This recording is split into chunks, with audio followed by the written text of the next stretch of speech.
আসসালামু আলাইকুম। সকাল 7টা বাজে, আমি যাইতাছি ডিউটিতে। বাহিরে আইসা দেখি প্রচুর রোদ, তাপমাত্রা প্রায় 42 ডিগ্রি সেলসিয়াস। সামনের দিক চোখ মেললে গোলা গোলা দেখা যায়, যা ভিডিওতে হয়তো আপনারা দেখতে পারতেছেন। যাই হোক, আমি পড়ছি আমার গাড়ির কাছে, আর এটা দিয়ে আমি ডিউটি করি। এখন আমার যাইতেইব আমার জোনে, যে এলাকায় যায় ডিউটি চালু করতেইব। আশা করছি আমার এরিয়াতে, এই এরিয়াটার নাম হয়েছে জুফিয়ার। এখানে আজকে চালু করলাম আমার ডিউটি। সবাই দেখতেই পারতেছেন অনেক রোদ, তবে আমি একটা গাছের নিচে দাঁড়ায় রয়েছি। অনেক সময় হইলো ডিউটি চালু করছি, কিন্তু কোনো ওয়ার্ডার আইতাছে না। তবে এখানে আর বইয়া থাকতে ভাল লাগতেছে না, কারণ গরম লাগতেছে প্রচুর, কিন্তু কোনো ওয়ার্ডার নাই। এখন যামু অন্য আরেকটা এরিয়াতে, দেখি কোনো ওয়ার্ডার পাই কি না।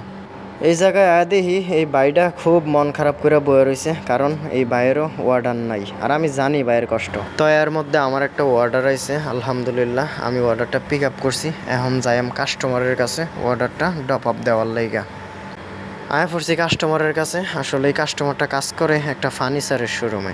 আর এই শোরুমে ঢোকার পরে আমার অনেক ভালো লাগছে, কারণ প্রত্যেকটা ফার্নিচার ছিল দেখার মতো, খুবই সুন্দর। কিন্তু আফসোস, কেনার মতো টাকা নাই। তবে ইনশাল্লাহ একদিন ইউটিউবার ফেসবুকের টাকা দিয়ে সব কিছু কিনালাম। মজা গেল।